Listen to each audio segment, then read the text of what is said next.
ಹೆಸರು ವನಿತಾ ಅಂತ. ನಮ್ಮೂರು ಕಾಮಾಕ್ಷಿ ಪಳ್ಯ. ನಂಗೆ ನಮ್ಮ ಫ್ರೆಂಡ್ ಸಜೆಸ್ಟ್ ಮಾಡಿದ್ರು, ತುಂಬಾ ಚೆನ್ನಾಗೈತೆ ದೇವಸ್ಥಾನದಲ್ಲಿ ಅಂತ. ನಾವು ಫಸ್ಟ್ ಬಂದು ತುಪ್ಪ ದೀಪ ಹಚ್ಚಿದ್ವಿ ಅಷ್ಟೇ. ಆಮೇಲೆ ಬಂದು ಕಾಯಿ ಕಟ್ಟಿದ್ಮೇಲೆ ಎಲ್ಲ ಪಾಸಿಟಿವ್ ಎನರ್ಜಿ ಬರೋದಾಯ್ತು. ತುಂಬಾ ಚೆನ್ನಾಗಿ ಇಲ್ಲಿ ರೆಸ್ಪಾನ್ಸ್ ಮಾಡ್ತಾರೆ. ಪ್ರತಿಯೊಂದನ್ನು ಕಾಯಿ ಕಟ್ಟಿದ್ಮೇಲೆ ಪ್ರತಿಯೊಂದು ವಾರಕ್ಕೂ ತುಂಬಾ ಒಳ್ಳೇದೇ ಆಯ್ತು ಸರ್. ಹಂಗಾಗಿ ನಮ್ದು 18 ವಾರ ಹೇಳಿದ್ರು, 18 ವಾರ ಕಂಪ್ಲೀಟ್ ಆಯ್ತು. ಈಗ ನಾನು ದೇವರು ಸುಮ್ಮನೆ ಹಂಗೆ ಬಂದು ನೋಡ್ಕೊಂಡು ಹೋಗೋಣ ಅಂತ ಬಂದಿದ್ದೆ ಅಷ್ಟೇನೆ. ಇನ್ ನೆಕ್ಸ್ಟ್ ವಾರ ಬಂದು ಕಾಯ್ದು ಇದೈತೆ ಹೋಮದ್ದಿದೆ, ಅದ್ ಮುಗಿಸಿದ್ರೆ ಆಯ್ತು ಸರ್. ಬನ್ನಿ. ನಾವು ಹಂಗೆ ಮನೆ ಸ್ವಲ್ಪ ಪ್ರಾಬ್ಲಮ್ ಇತ್ತು, ಆ ತಕ್ಕಮಟ್ಟಿಗೆ ಇನ್ನೂ ಸೊರೋಗಿಲ್ಲ. ಆದ್ರೂ ರಾಯರು ಎಲ್ಲೋ ಒಂದ್ ಕಡೆ ನೆಮ್ಮದಿ ಅನ್ನೋದು ಕೊಟ್ಟಿದ್ದಾರೆ. ಅದ್ ಸರಿ ಮಾಡ್ತೀನಿ ಅನ್ನೋ ಒಂದು ಸೂಚನೆನೂ ಐತೆ ನನಗೆ. ಹಂಗಾಗಿ ನಂಬಿಕೆ ಅನ್ನೋದು ಜಾಸ್ತಿ ಇದೆ ಸರ್.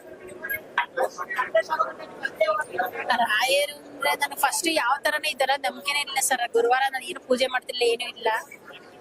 ಸುಮ್ನೆ ಒಂದೇನೋ ಚಿಕ್ಕದೊಂದು ಫೋಟೋ ಇಟ್ಟು ಒಂದು ದೀಪ ಹಚ್ಚಕ್ ಸ್ಟಾರ್ಟ್ ಮಾಡಿದೆ ಅಷ್ಟೇನೆ. ಅದ್ ನನ್ನ ಲೈಫಲ್ಲಿ ಒಂದು ಫುಲ್ಲು ಪಾಸಿಟಿವ್ ಇದೆ. ತುಂಬಾನೇ ಒಳ್ಳೇದಾಗಿದೆ ನನಗೆ.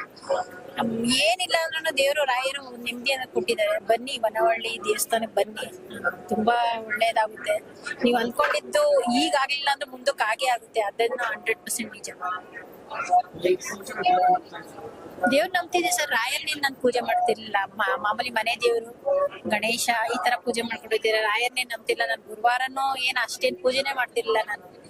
ಅದನ್ನ ಹೇಳಿ ಸಣ್ಣದೊಂದು ಫೋಟೋ ಇಟ್ಟು ಒಂದ್ ತುಪ್ಪ ದೀಪ ಅಷ್ಟೇ, ಅದು ನನ್ನ ಲೈಫೇ ಚೇಂಜ್ ಮಾಡೋದು. ಒಂದ್ 3-4 ವರ್ಷದಿಂದ ಈಚೆಗೆ ಲೈಫೇ ಚೇಂಜ್ ಆಗಿದೆ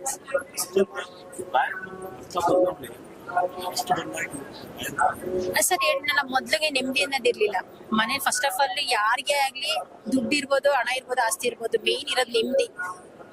ಲೈಫಲ್ಲಿ ನೆಮ್ಮದಿ ಇರೋದು, ಆ ನೆಮ್ಮದಿ ಅನ್ನೋದು ರಾಯರ್ ಕೊಟ್ರು. ಹಂಗಾಗಿ ನಾನು ವಾರಕ್ಕೂ ಏನೋ ಒಂಥರ ಚೇಂಜಸ್.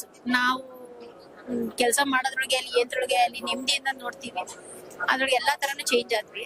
ಹಂಗಾಗಿ ರಾಯರ್ನ ತುಂಬಾ ನಂಬ್ತೀನಿ ಸರ್. ಬೇರೆಯವ್ರಿಗೂ ಸಜೆಸ್ಟ್ ಮಾಡ್ತೀನಿ, ಇದೇ ತರ ಪೂಜೆ ಮಾಡಿ ಅಂತಾನು ಸಲಹೆ ಕೊಡ್ತೀನಿ.